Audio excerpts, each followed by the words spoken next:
Welcome to Faithful Bible Truths. Ang ating punggol dito ay buksan ang salita ng Diyos at sa biyaya ng Panginoon ay matapat na suriin ang mga talata ng Bible upang ating malaman ang mga katotohanan na tinuturo nito patungkol sa mga mahalagang doktrina at mga issues sa loob at labas ng iglesia sa panahon natin ngayon. Ang ating tatalakayin today ay Death of the Testator. Magandang araw po muli mga kapatid. Ngayon po naman ay ating tatalakayin ang patungkol sa Death of the Testator. Ito po'y bahagi ng ating panimula nung nakaraang video, ngunit hindi po natin natalakay, kaya po natin ngayon ipaglilingkod. Ano po? At ang ating pong batayang talata ay nasa Hebreo chapter 9, Book of Hebrews 9:16 to 17. Atin pong babasahin mga kapatid. Ito po ang sinasabi ng talata ng salita ng Diyos patungkol sa Death of the Testator. Sa verse 16 po ng Hebrews chapter 9, ganito po ang sinasabi, "For where a testament is," kung saan po may testamento o kasulatan, ito po, maliwanag po ito mga kapatid. Sana po nababasa nyo, bear with me mga kapatid. No? For where a testament is, there must also of necessity be the death of the testator. So kung meron ng testamento, parang sa panahon natin ngayon, yung last will and testament. Bagaman meron na hong nakasulat na last will and testament, ito po'y hindi pinaiiral hanggat ang mga testator ay nabubuhay pa. No? Sa verse 17 ang sabi, "For a testament is of force after men are dead." Paiiralin lang po yung last will and testament kung yung testator ay namatay na. Otherwise, it is of no strength at all while the testator liveth. So kung nabubuhay pa po ang testator, ay wala pong kabuluhan, hindi pa po pinaiiral ang will, in this case, ang testament. So, kaya po doon sa nakaraan nating pag-aaral ay niliwanag po natin na yung sa rightly dividing the word of truth, makikita nyo po kung gaano tunay na napakahalaga po mga kapatid ang rightly dividing the word of truth. So, nung siya'y mamatay sa krus, doon lang po nagsimulang umiral ang New Testament. Ano po? So, death of the testator. So, ang atin pong Panginoong Hesukristo, nung mamatay sa krus sa Kalbaryo, doon po nagsimula ang kanyang pagiging high priest. Maliwanag po, tumigis ang kanyang banal na dugo, inyalay niya ang kanyang banal na dugo. Siya na po yung high priest. At ayon po sa talatang ating pinaglingkod nung nakaraan, siya po ay high priest forever after the order of Melchizedek. Ayaw na ayaw po ng Diyos na siya'y matulad kay Aaron. Inuulit ko po mga kapatid, kung ang mga tagapagturo po ipinagpipilitan pa rin ang Malakay 3:10, kayo po ay malinaw na kumakalaban, lumalabag, nagkakasala sa kalooban ng Diyos. Ano po? He testified, God Himself swear, sumumpa pa po ang Diyos na ang Panginoong Hesukristo ay kanyang tinawag para maging high priest after the order of Melchizedek and not called after the order of Aaron. So please po mga kapatid, mga kamanggagawa ko sa ubasan ng Panginoon, patunayan nyo po na kayo tunay na sa Diyos.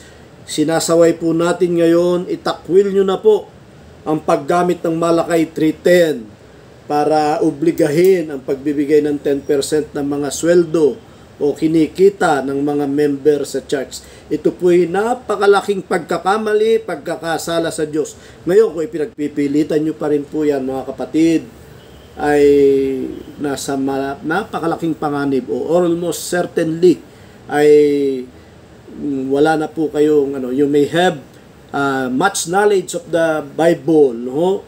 Maaaring may doctorate degree kayo, theologian, hinahangaan kayo bilang magaling na mangangaral, pero kung ipinagpipilitan po ninyo ang Malakay 3:10 ay say in the name of God, kayo po'y nasa panganib o almost certainly ay wala po kayong tunay na pananampalataya. Wala sa inyo ang tatak ng Holy Spirit, hindi kayo bahagi ng katawan ng ating Panginoong Hesukristo, so hindi po kayo tunay na born again. Opo? Pero Brother Boy, bakit meron dito Matthew 23:23? That is New Testament book. Opo? So mga kapatid, tama po yan. The book of Matthew is one of the 4 gospel books. At ito po ay kabilang sa mga New Testament books. Pero malinaw po na iyan ay mismo ang Panginoong Hesus ang nagsasalita. Iyan po ay bago pa siya mamatay sa krus. Kaya po sinabi niya, atin pong ipaglingkod mga kapatid, Matthew 23:23. Matthew 23. Matthew 23:23. Ayun mga kapatid. Bear with me, sana po mabasa niyo mga kapatid. Okay. There it is. Po. Matthew chapter 23 in verse 23. Woe unto you, scribes and Pharisees, hypocrites. Dito po'y malinaw na tinawag na hipokrito itong mga tagapagturo ng relihiyon. I'm sorry, mga kamanggagawa ko, mga pastor, mga naglilingkod sa ubasan ng Panginoon na hindi tunay na sa Diyos. Mga ipokrito. Okay? Nalalagay po kayo sa tulad ng kalagayan ng mga eskrib at pariseo kung kayo po ay nagpupumilit sa Malakay 3:10. Ano po? Hypocrites. Bakit sila ipokrito? For ye pay tithes. Pinagdidiinan ko po. Pay. It is a tax payment. Ye pay tax. 10% of mint and anise and cumin, and have omitted the weightier matters of the law. Ano yung weightier matters of the law? No? Judgment, mercy, and truth. So, dapat gawin. Sabi ng Panginoon, tuloy po natin, this ought you to have done, and not leave the other undone. So, this, plural po yun mga kapatid. This, yung pong weightier matters of the law, dapat po ay ginagawa. Judgment, mercy, and faith. This, so plural po yun, pumapatungkol doon sa tatlo. Ought ye to have done, and not to leave the other, singular po, undone. So yung pong paying of tax, paying of 10% tax, wag nyo daw pong kalilimutan, wag pababayaang hindi ginagawa. Those are red letters po mga kapatid. So Jesus Christ Himself is speaking. So maliwanag po na ito ay before He died on the cross on Calvary.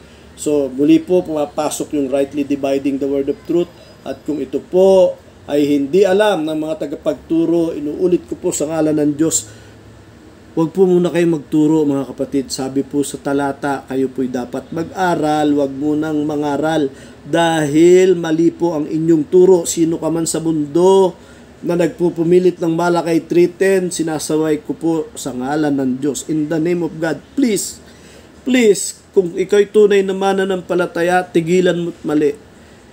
Huwag ka na munang mangaral, pag-aralan mo itong ibinabahagi ko sa inyo ngayon, ito'y tinuro, ipinahayag sa akin ng Diyos.